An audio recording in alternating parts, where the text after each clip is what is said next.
Hi, I'm Susan. Welcome to my studio. Today I want to show you how to do a basic straight string bracelet. This is just those caned watermelons, but you could use any type of a cane, and it doesn't have to be round. It could be square, it could be oval, whatever shape you like.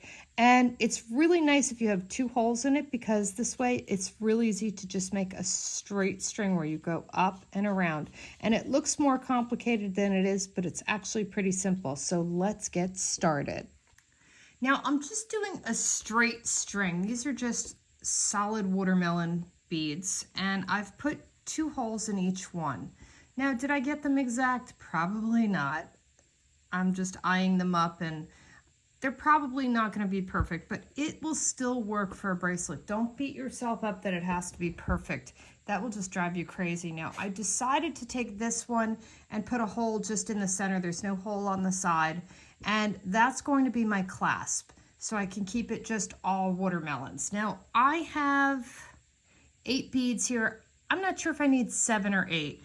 A normal bracelet size is 7.5 inches, so the clasp usually takes about 1 inch in that space. These are approximately 1 inch large, and when I put them together here, when you measure it across, you can see this is just about 7 inches. So will it probably make it 7 inches, or will it become larger when I add that bead in between these? So I don't really know. Sometimes you just have to play with this and string it. It is a guessing game since all our beads are handmade. It is a challenge. Now, just to give you an idea of the size of these beads, this is the best little gadget I've ever purchased. It was like $3 or $4. You can buy them on eBay, AliExpress, Temu, and it's got an electronic thing. I'm not sure if it has a battery in it. Let's see. I think my battery's, oh no, the battery's there. So to start that, to measure it, you have to pull it back. I just used the gauge right here, so you can see that. Anyway, this is the coolest little thing, because now I know that that's about a 22 millimeter bead. So if you're wondering sizes, especially if you're buying beads, this is super helpful. If it says it's 35 millimeter, you could just go right here and say, okay, well, that's 35 millimeters. Now you get an idea of size. It just helps when you're buying filigree. If you're buying beads like this, or you're following a pattern and you're not sure how large they are, right here, you can know that it is a 6 millimeter. Now, the more you do this, the quicker and easier it gets. But it's just, you can eyeball them after a while. But when you're first starting out, or for me, if I'm ordering filigree or different things, or usually stones are the biggest thing I order online, I really can't figure out sizes. And this really helps me so much. They're very inexpensive. This little electric part is a little bit more expensive. I think it was 50 cents more. It's not worth it. I never ever use this. I always just use this gauge here, and it's just got a little caliper. It's very inexpensive, but one of my best little buys that I've ever found online. I swear by this thing. I'm just starting out with some thread. I'm going to leave mine on the spool. This is Nymo thread. You can use any brand. And I'm literally just going to string these together to see what my size is. We're going to just start out with that. Now, I'm using these clear stones just because I didn't really want to add another color to the watermelons. I wanted them to be the star of the show. I wanted this just to be a fun, cute little bracelet. And you could do this with any beads that have 2 holes in them. And I always put 2 holes because, so this is really the only way you can gauge how large your bracelet will be. And bracelets, I have to tell you, are the hardest to sell, because you can't just switch the size out and take a piece off. People do not understand that. I constantly get, could you just make it this size? I can't resize a bracelet when it's strung from one piece of thread. And it's probably the biggest complaint people have with me. So I really don't like to make this type of a bracelet to sell. I just make them for myself, for gifts, because it's a headache. Now, I want to measure this before we go any further. I'm looking for 7 inches or close. We're 6 3/4, so if I go and add that other one, it's going to bring me to 7.5, and it'll make this an 8-inch bracelet. So that one's going to make it too much. So we're going to take that guy out, and we'll just use these 7. So now that I'm at the end here, I always add my clasp bead first. So I'm going to switch that around just to go that way. Since I'm right-handed, it's easier. And to add my clasp bead, I'm going to add, of course, this end bead. And I have some size 8s. You could use 6s, whatever larger beads you have. If you have crystals, you could use those. Now, I need to add a little bit more, so I am going to add an extra crystal here. Just because I didn't have enough length to make it to 7 inches, so this should help me a little bit. Let me see if that does it. That does bring me to 7 inches. And I'm thinking I probably should take one of these off because I'm going to have another one at that end and I didn't measure that. And it's that accounting for both ends that will drive you insane with this. So before I go through this end here, I will add these 2 crystals. But now I'm going to add, let's do 4. I like to go the length of the bead. So we need to get into that center spot there. So that's definitely not going to be enough length. So I think that's 5 beads. Let's see if that brings me up to the top. I was going to do a flower bead, but then I decided I really think I just like the watermelons. Yes, that will bring me to the top there so that that watermelon will sit nicely and it'll add that extra probably 1/2 inch that I really need. So that way I don't have to worry about that being a little bit too tight. I've got some size 11 beads here, so I'm just going to use an 11 as a stopper bead. And I probably should use a black bead, but I already have these pink ones out, and I'm too lazy to get up and go get a black bead, so I don't think it's that big of a deal. Now I'm just going to add 5 more of these size 8 seed beads. And if you don't have size 8s, use whatever you have. When it comes to beads, I am a proponent of whatever you have, make it work. Size 8s are one of the harder sizes to find.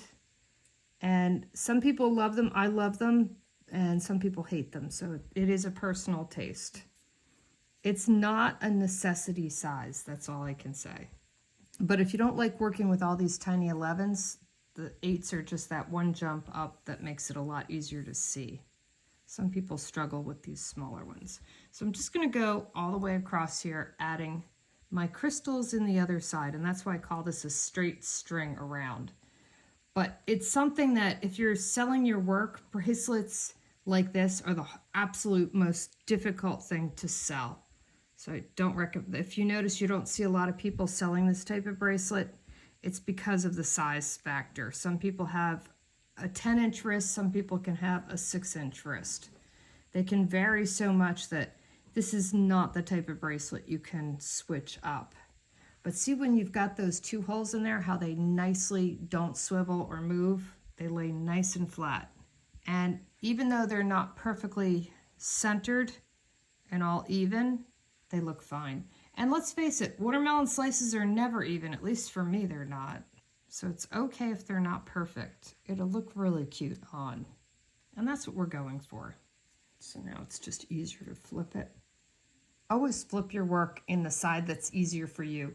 Never feel like you have to do this in a different size or way for anyone else. Do it with whatever is most convenient for you while you're working. Now, we just have to make that clasp that fits around this watermelon. So let's add I need 2 more crystals. I definitely want that length. Okay, so I added 35. Do I think that's probably the right length? I honestly have no clue. This is totally a guess. And the only way to try it is to literally go through that watermelon there and pull it tight. I know a lot of people say there's got to be an easier way. No, the only way to try it is you've got to pull it through and see if it fits because this is basically what you're going to have when you try to put it on. Now, a bracelet can be a little bit tricky. You want it to go through, that goes through too easily. That will fall right off. I can pull this together in here, and that will tighten it up. I can put a connector right in between there with those two beads, but will this go through with a connector? I think it will. This is the chances I'm taking. Yeah, I think if I, let's see, if I hold these, I have to pull that tight. It's like standing on your head. And pretend to hold these together.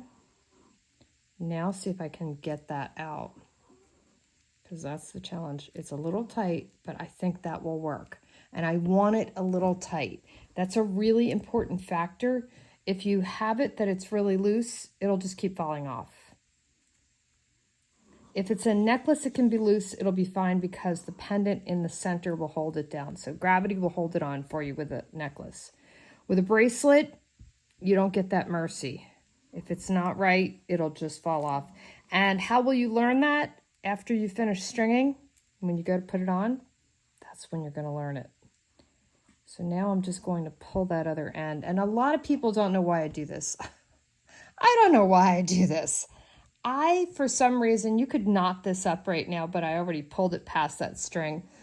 I wait until I make my second pass and then make a knot, because for some reason, I think it's easier. I don't know why, because it moves around and shimmies on you like that. But I do find it easier because it's easier to get in and out of the beads. So do what works for you. If you want to tie a knot and tighten it all up there, feel free. I'm a little bit weird with that. I think it's just how I've done it so long that I've gotten used to it. I'm not sure it's easier. Some people like using stopper beads. I find all that stuff to be more annoying. Just one more thing for me to forget to not take off. Sometimes I sew the stopper bead in because I'm tired and I'm just in the mood to bead and not think. Beading is what I do at night when I'm relaxing. So every night before I go to bed, I bead. It's my chill time. So I'm just going through this whole bracelet just to reinforce. That's why I call this a straight string, because all we did was go straight through it. Now, can you add more to it? Absolutely. Right here, we're just going to add another bead up through this watermelon. It's got a little bit of a larger hole. I had a larger drill, and so I'm just going to add a few beads there. It reinforces it a little bit better. Now, just for fun, because I can, I'm going to add some of these size 11s right in between here. We've got 5. Let's do 6. This is kind of an odd silky colored pink. I think it's kind of a nude color. And I'm going to add one more size 11 because I can. And that little bridge there just gives a little bit more strength. That's all we're putting that in for. There's no real purpose of that. But I'm just going back through, and every time you make a pass through all of these beads, not only does it tighten it, but it strengthens it. Bracelets are the only pieces that literally fall apart on me. If I make them too tight over time because you flex your wrist and you're moving around a lot, it will start to pull on the thread and break if it's too tight. So it's one of those things, you have to just get it right. And the more you do it, the easier it becomes. So if you have a few that break over 3 or 4 years, that's pretty normal with bracelets. A lot of my friends are professional beaders, and they all say the same thing. They just have to restring it after a couple of years because they wear the same ones over and over. And I've done that same thing, and they just start to fall apart over time. Where a necklace won't fall apart because it doesn't get that stress. Now on this side here, I'm going to add 5 beads to bring that in. I added 6 on this side, but I think 5 would have been better. And I really want this to close up a little bit more. So then I'll just go through this set of beads here, our little clasp. But you can totally understand how you can't just take a link out or add a link. A lot of people just think it's so simple, just add one. When it's a beaded piece, it's got to be completely rebeaded. The whole piece has to be completely restrung. If somebody's a non-beater, they really just don't understand it. So now I'll go back through that little bridge, as I'm going to call it. And I just want to make sure of one thing before I start going through this whole thing, because it could be my worst nightmare, is let's make sure this fits through here. And it's okay if it's tight. Actually, it's good if it's tight. You just don't want it loose. Oh, there we go. It's perfect. That should fit. I always want to make sure before you continue tightening this up. There we go. Works perfect. Now I'll just continue all the way back through to this clasp. And that's why I call this just a straight string, because it's just basically one big loop around. You're going through all those beads and it's one loop all the way to your clasp and all the way back to create a clasp. It's really simple, but for some reason, I think unless somebody shows you how basic it is, it seems a little bit more complicated if you're new to beading. And I am literally 21 minutes in and I'm almost finished with the whole base of this bracelet. So then it's just a matter of, do you want to add little beads to it or whatever? But I do find if you are selling bracelets, this is the hardest sell you can have. Bracelets on a whole are the hardest sell, and earrings are the easiest. That's why you see all over Instagram everybody's selling earrings, because they're just the easiest sell. Then it goes necklaces. But I'm not saying you can't make any money or you can't sell bracelets. I'm just saying they're the hardest thing to retail, because of the fact everybody has such a different size wrist. So now I'm just basically going through and reinforcing. And if you wanted, you could add some beads around here or around your watermelon. I actually just like it the way it is. I think it's really pretty just with the watermelons. I love the way this looks. So I'm just going to go back and reinforce it. The only thing I will be doing left is when I go through here, I'll be doing the peyote stitch where I add the 3 little 15 seed beads. I'll come back and show you that when I do it. So I'm just going to go back and reinforce this till I get to the clasp over here.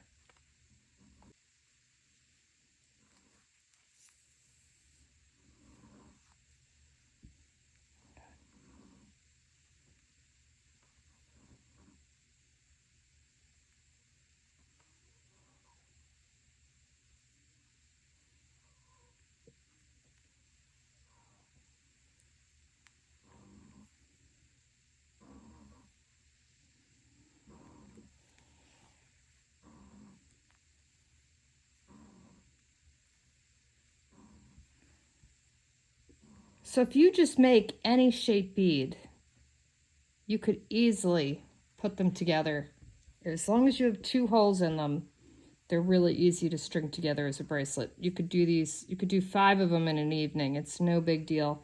Figure about, if you're first time doing it, it'll probably take you 40 minutes. By the time you get to 2 or 3 of these, you'll have them down to about 25 minutes a piece. So about a half hour it takes to string a piece like this. But it still doesn't mean you want to take it apart to restring it, to resize it. I always try to ask people their wrist size before I create anything for them, because I don't want to switch things up. Now I'm at the clasp here, and oh no, I didn't pass my thread again. And I'm just going to go up my first size 11 seed bead. I pretty much do this on every piece I do.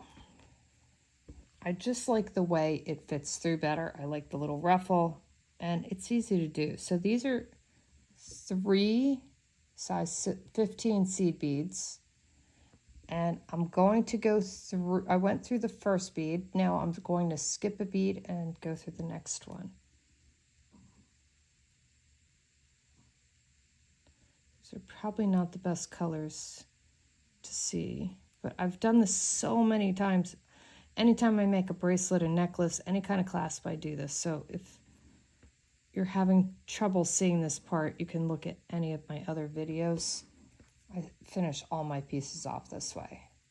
So I add 3, and you can see it forms a little triangle. It's going to go around this whole loop, skipping every other bead, adding that little triangle of beads.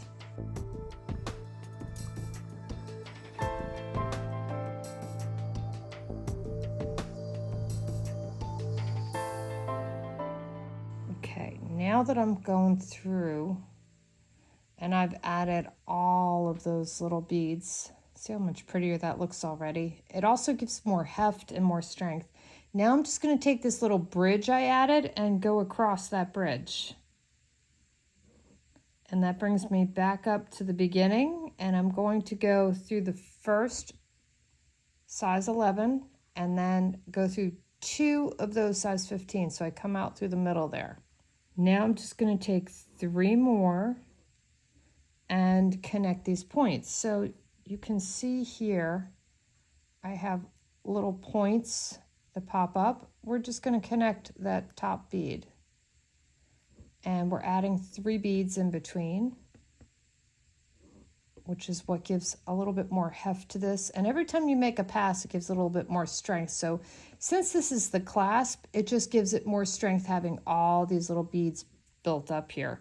And I'm just going to connect them with this 3 more of these seed beads. And I'm just going from point to point. So just that center bead. And when you pull it, you get this nice little lacy type of a look. It's really pretty. And it doesn't take very long to do this. It goes really quick. So I'm just going to continue going up and around the entire clasp, connecting. And that will be all the beads we need to create our bracelet. I like just these sometimes straight string bracelets because I like to wear a couple of them together. And I just think they're super cute when you have a bunch of them. When I do the wider bracelets, I can't really put multiple bracelets together. Now as I get to the end here, I'm going to travel back down through those last seed beads, the 15s, and that last seed bead that I put in. And you can see how you get this beautiful lacy kind of an edge with the sparkly beads around that clasp. Now I'm almost where I started, and I do agree it's a weird thing that I don't cut the thread, just kind of my habit. So now I will cut my thread. I think half the time I stopped cutting the thread because I could never find what I did with the scissor. Most of the time I was sitting on it or it fell down my chair or something. So here I'm just going to make a double over, double under knot, go through it twice, and we'll cut it, do it again. Can't make too many knots. I never worry about having too many. We'll go 3rd for good luck. And then cut that close. Now for the other thread, this one, I like to go through. Now, once I go through a few beads, I like to go make a loop going through that bead and then go through that loop twice. And pull it. And then go through the next bead and make another knot. And I will continue to make knots as I go around. So I'm going through my loop twice and pulling it. And I will do that till I run out of thread, and then I'll cut it. You don't I usually just use whatever thread I have left here. I don't have a whole lot of thread left, so it's not like I have enough to do another project. I feel like I'd just rather reinforce this one, so it's no big deal. So just go through my bead, make a knot, go through the next bead, make a knot. It's just an easy way to reinforce it because this little piece of thread is just not enough to do anything with. So I have the 2 options, either knot it off and reinforce it or throw away the thread. And I hate to throw away the thread if it could be something that would reinforce it.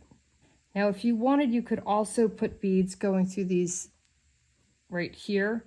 I really just want these watermelons to be the star of my show, so I'm not going to add anything else to it, but I'm just showing you if you had square beads or oval beads or any different shape. I mean, you could do a wider bead like this. You could do a narrower bead, whatever you want. It's the same stringing. It's just around in a loop. If you think of it that way, this is like the easiest thing you can do. Most people, when they see this, they get intimidated by, oh my gosh, there's so much going on. I've got this clasp and I've got all these beads, and how am I going to put it together? It's nice and tight, so I don't have to worry about that coming off.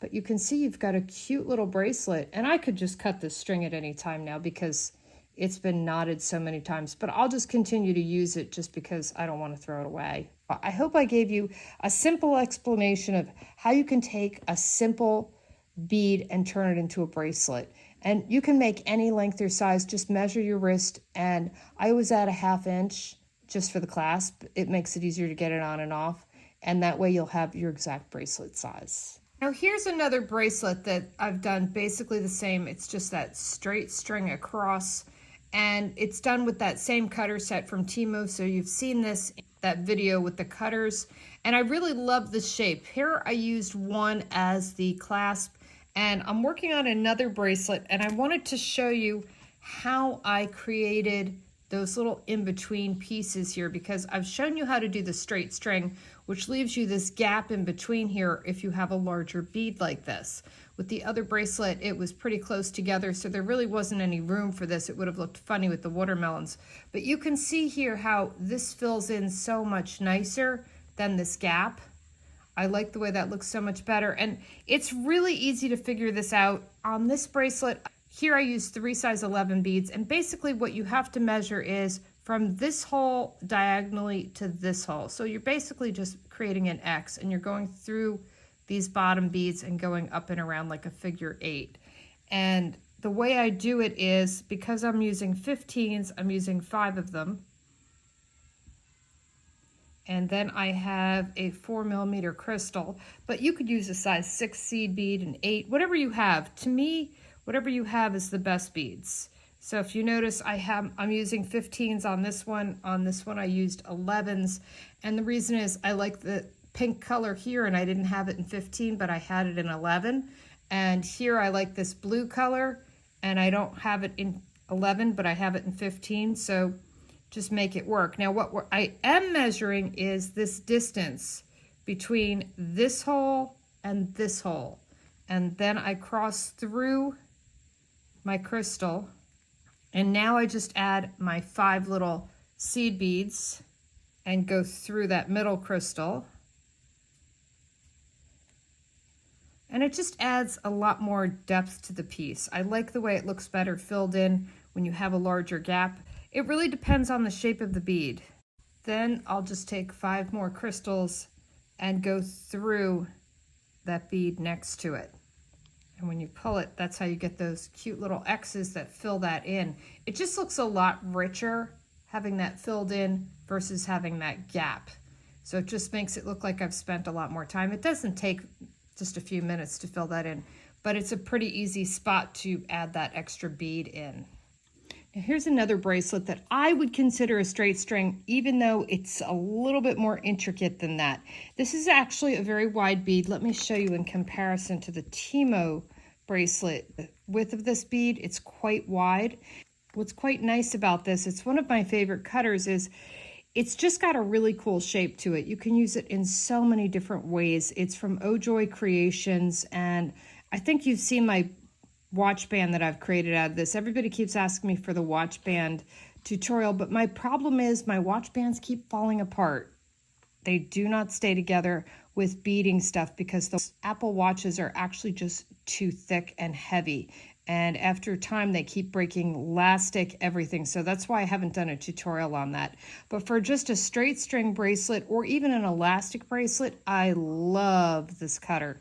It's just a cool little cutter. Now for me, this took me a couple hours because I put these little pieces in between here. I put a third hole in the center just to make them sit a little bit nicer. It was just a lot easier to work with. And because I had that extra hole, remember now when you curve it to go around a wrist, it opens up quite a bit, where when you have it flat, it closes up. So you can see this a whole lot better, and it fills in that gap between everything really nicely. If you have any extra beads, it looks really pretty in there and just switches things up. So if you wanted to add a third hole inside of any of these, you easily could. With the shorter ones, I don't see it as necessary. Now, the other thing that a lot of people ask me about is, how do I get the holes even? I don't. I'm going to be quite honest with you. None of my holes are even. They just start to sit next to each other pretty easily. Once you start putting holes in a lot of beads, I do drill all my beads at the same time. So I create all my beads, and right before I'm going to bake them, I do skewer them all at the exact same time. That way I still drill them after I pull them out of the oven, but I get a base pilot hole, and it's pretty much in a very similar spot, so they do look pretty even. As you can tell, they're not exact, but you wouldn't be able to tell that they weren't perfectly even once I get it strung together. They look really even, and here is the other one. Now this one I did different on each side. This side is all leaves, and then on this side I did flowers. I thought about it after I had made this one, and I was like, after I strung it together, I said, you dummy, you made one side. I could have done a design on this side, or even used just an imprint or something. Because this is pearl, I could have done a mica shift, anything with an embossing folder or a stamp. I just didn't think about it. I just went through the process, and after I did it and was stringing it, I realized. So I just wanted to point that out with you. This one, I did do a different design on the back, so it's all pink on the back. And then these beads, when you curve it, will pop up. So they kind of, since I was curving it this way, they pop up on this side, but they will pop up more on this side if you wear it. It's just the way it goes. This is just those nail art design strips that I've put on the back of this. I just wanted something a little bit different when you flip it. For some reason, I don't know why I didn't think about that with this one. Sometimes I'm just busy creating and not even thinking. And then here we have our watermelon. So you can see how the watermelon goes either side because that's a caned piece, but these are more little pieces of canes. I could have probably done the watermelons with little pieces of cane, but I just wanted something a little bit more whimsical and fun. So just to give you an idea of a straight string bracelet, you could do all sorts of different patterns, ideas. You could do squares, any kind of cutter you have, you could probably use for a straight string bracelet. Don't look at it and say, oh, I'm stuck. I don't have that exact one. You don't need the exact one I have. You just need something similar. And here we didn't even use a cutter. It's just a round cane.